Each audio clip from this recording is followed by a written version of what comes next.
right, so your next question, tell me about the principles of diathermy. So diathermy is commonly used in surgical procedures, either as a cutting device or as a coagulation device or as a mixed device. So diathermy involves production of heat energy at varying frequencies, and the frequency delivered depends on the properties provided.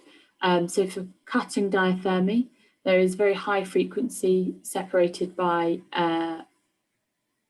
gaps. However, for coagulation, there is consistent high frequency waves provided. And combined is sort of a mixture of the two. What's this frequency range we usually use for diathermy? Good question. I'm not sure. High frequencies. Okay. High frequencies, yeah, correct. Okay. Why do we? What's the? Okay, we'll talk about the principle of diathermy. So, what types of diathermy do we have? So we usually use either monopolar or bipolar diathermy. So for monopolar diathermy, so there is a plate applied to the patient, and then there is the diathermy instrument itself. So they both have the same current density going through them. However, because the diathermy tip is a very small area, this provides high energy, whereas in the return plate, this is spread out across a larger area, so preventing things like burns to the patient at the return plate. For bipolar diathermy, both the return plate and the cutting plate are at the same, they're either side of a forcep essentially. So there's a very small current density at both, but the circuit is also very small. What happens if you accidentally disconnect the neutral plate? So if you accidentally disconnect the neutral plate, the patient is at high risk of complications. So to start with, things like burns at the skin or deeper, electrocution. So again, depending on the area being diathermy, this could be anything from sort of tingling and nerve damage to something more serious like VF if used near the heart.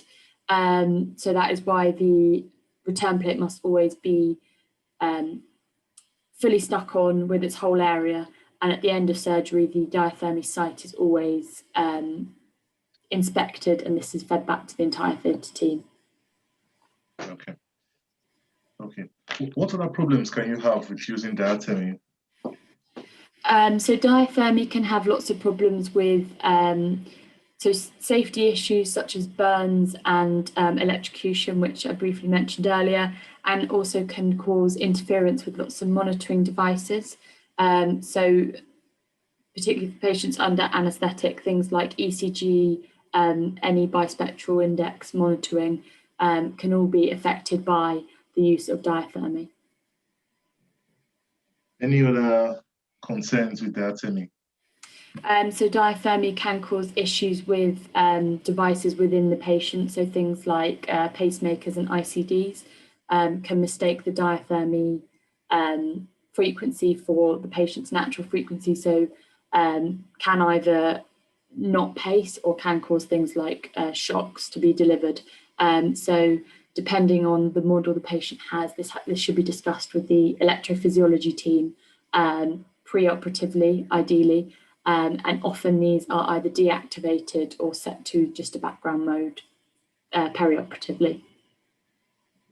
What precautions will you have to take if you must use diathermy in this kind of patients? What precautions? Yeah. So wherever possible, using the diathermy as far from the site as possible. Bipolar diathermy is safer than monopolar diathermy for these patients.